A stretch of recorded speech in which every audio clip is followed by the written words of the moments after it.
ఓం సదాశివసమారంభాం వ్యాసశంకరమధ్యమాం అస్మదాచార్యపర్యంతాం వందే గురుపరంపరాం.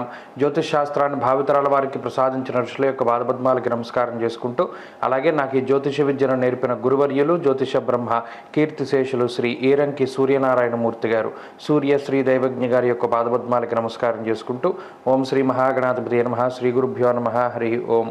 వీక్షకులందరికీ నమస్కారం.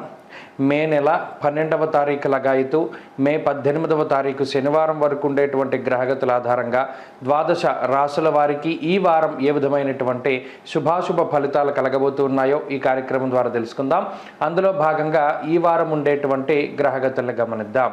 ఈ వారంలో 14వ తారీఖున రవిగ్రహం యొక్క మార్పు వృషభ రాశిలోకి జరుగుతూ ఉన్నది. రవిగురులు వృషభ రాశి యందు సంచారం చేస్తూ ఉండగా మేషరాశి యందు శుక్రబుధులు, అలాగే మీనరాశి యందు కుజరాహుల యొక్క సంచారం ఉన్నది. కుంభరాశి యందు శనేశ్వరుడు, కన్యాకేతువు సంచారంలో ఉన్నారు.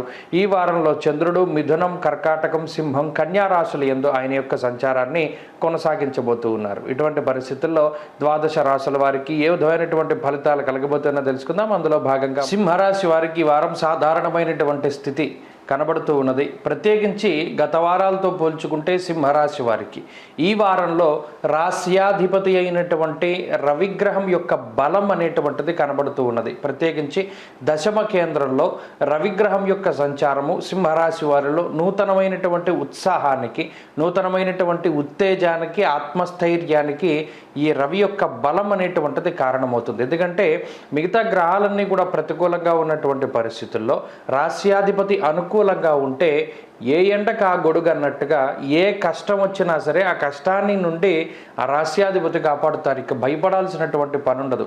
అష్టమంలో కుజరాహువులు సంచారం చేస్తూ ఉన్నా, గురుబలం లేకపోయినా, శనేశ్వరుడు సప్తమ స్థానంలో దిగ్బలయుక్తుడై అటు వైవాహిక జీవితంలోనూ దాంపత్య జీవితంలోనూ అలాగే కుటుంబంలోనూ చాలా రకాలైనటువంటి కలహాలు పెడుతూ ఉన్నా, ఉద్యోగపరంగా రకరకాలైనటువంటి బాధలు అనుభవిస్తూ ఉన్నా, చెప్పుకునేటువంటి అనేక రకాలైనటువంటి సమస్యల్ని దిగమింగుతూ ఏదో ఒక రోజు మంచి రోజు వస్తుంది అనేటువంటి ఉద్దేశంతో ముందుకు సాగుతూ ఉన్నటువంటి సింహరాశి వారికి ఈ రవి యొక్క మార్పు ఈ వారంలో ప్రత్యేకించి శుభ ఫలితాలని ఇస్తుంది.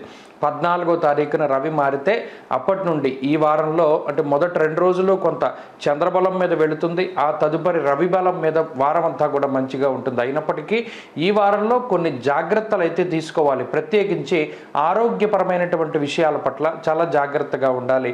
ఎందుకంటే అష్టమంలో కుజుడు రాహువు సంచారం చేస్తూ ఉన్నప్పుడు పాడైపోయినటువంటి ఆహారం అనగా ఎక్స్పైరీ డేట్ అయిపోయినటువంటి వాటిని తాగడమో తినడమో ఇలా లోపలికి తీసుకోవడం ద్వారా వచ్చేటువంటి సమస్యలు అనేటువంటి ఈ రాశి వారికి ఎక్కువగా కనబడుతూ ఉన్నాయి. అంతేగాక మూడ్ స్వింగ్స్ అనేటువంటివి చాలా ఎక్కువగా ఉంటాయి. అనగా ఈ ఆలోచనాత్మకమైనటువంటి శక్తి లోపిస్తూ ఉంటుంది. కోపము, బాధ, ఆవేశము ఇటువంటివన్నీ పెరిగిపోతూ ఉంటాయి. వాటిలో ఏ విధమైనటువంటి నిర్ణయాలు కూడా తీసుకోకూడదు. ప్రత్యేకించి ఈ వారంలో కొంత ఆరోగ్యం బాగుంటుంది, అయినప్పటికీ చాలా జాగ్రత్తగా ఉండాలి. ఎందుకంటే పాడు చేసేటువంటి గ్రహాలు ఎక్కువగా ఉన్నాయి. ఇక ఉద్యోగపరమైనటువంటి విషయాలలో దశమంలో రవి రాగానే ఉద్యోగంలో ఉండేటువంటి ఇబ్బందులు తగ్గుముఖం పడతాయి. అలాగే ఆర్థిక వ్యవస్థ మెరుగుపడుతూ ఉంటుంది. ఎందుకంటే చాలా విపరీతమైనటువంటి ఖర్చు గత 2 వారాల్లో సింహరాశి వారికి కనబడింది. ఈ వారంలో ఆ ఖర్చు తగ్గుతుంది. ఆదాయ మార్గాలు పెరిగేటువంటి అవకాశాలు ఉన్నాయి. వ్యాపార పరంగా గ్రహస్థితి చాలా సానుకూలంగా ఉంది. విద్యార్థులకి గ్రహగతులు మిశ్రమంగా ఉన్నాయి. స్త్రీలకు ప్రత్యేకించి ఈ రకమైనటువంటి ఫలితాలు అన్వయమయ్యేటువంటి పరిస్థితులు గోచరిస్తూ ఉన్నాయి. సింహరాశి వారి వారం మరింత అనుకూలమైనటువంటి ఫలితాలను సాధించడానికై సుబ్రహ్మణ్యేశ్వర స్వామి వారి యొక్క ఆరాధన చేస్తూ ఉండడం చెప్పదగినటువంటి సూచన. ఈ వారంలో కలిసి వచ్చేటువంటి రోజు ఆదివారంగా చెప్పవచ్చును. అదృష్ట సంఖ్య 6, అదృష్ట వర్ణము లేత ఎరుపు రంగు. తదుపరి కన్యారాశి.